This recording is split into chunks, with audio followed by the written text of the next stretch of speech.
What do you fellas think will be Trump's next move on strengthening the USA when he is reelected? Support from Australia. I don't know that he's going to be reelected. Hey, I want to be really clear about this. Hoping. People who say, oh, and people who get mad at you for saying, hey, it's anyone's game at this point. I haven't said that this is a loss. I haven't said that that it's a surefire win. It is anyone's game at this point. And anyone who tells you otherwise is lying. Anyone who calls the election, by the way, Cenk Uygur called it already.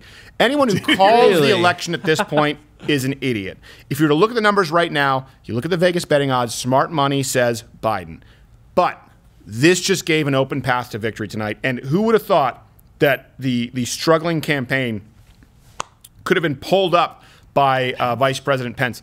And I thought that he could do well tonight, but not only did he do well, but I think he can also provide a blueprint for President Trump to at least use partially. So what I really hope, before we get to, and this is the reason that I don't like to answer questions after the election is because, first off, we have a ton to do before the election, and it's an election that we might not win. So that's something that people need to understand is you are absolutely shortchanging yourself. You go, oh, the Democrats, the polls aren't right. What if you're wrong? So I live every day in the fear that I might be wrong, and so I don't end up like a Kamala Harris, caught flat-footed with no answer, because I always assume that someone's going to try and have a counter-argument. You should live your life that way. You should assume that there's a good chance Donald Trump loses this election. You should assume that the polls are likely partially accurate. You should assume that Donald Trump needs to have some kind of course correction here so that he wins. And before we get to this idea of strengthening America after the election, well, I can tell you what Donald Trump's going to do before the election. Nominate a Supreme Court justice to actually tilt the courts in the balance of constitutionality for the first time in my lifetime. I think that's a big one.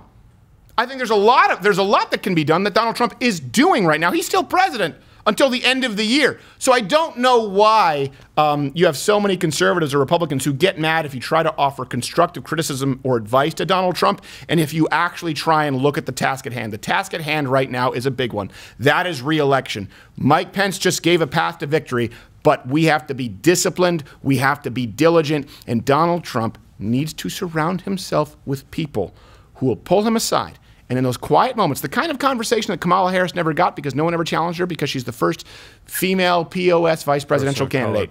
Donald Trump needs someone to pull him aside and go, listen, there's the public spin, and I understand this, and it's not totally inaccurate that you were debating two people, Joe Biden and Chris Wallace. And that's true. Chris Wallace was biased, okay? But there's also what we need to talk about in private. And President Trump, there are things that you can improve, all right? Yeah. There are things that you did not do very well. And I think Donald Trump only believes the public spin part. And I don't know if he necessarily has the private conversation part with people going, all right, listen, it's time to bite down on your mouth guard right now. It's time to get ready. It's time to go into the gym for some strength and conditioning. Time to do the stuff that's not fun. Time to do the stuff that people aren't watching, like the rallies. Time to put the work in when no eyes are on you, because that's what yields the results when the eyes are on you eventually. It requires someone saying, you did badly, President Trump. Pence did well. Let's take what worked there and use it. That's the only way we win this election. And if you don't do that, you can expect Matchbox 20 at inauguration for crying out loud. In closing, Pence wanted to push you around, and he did, and he did.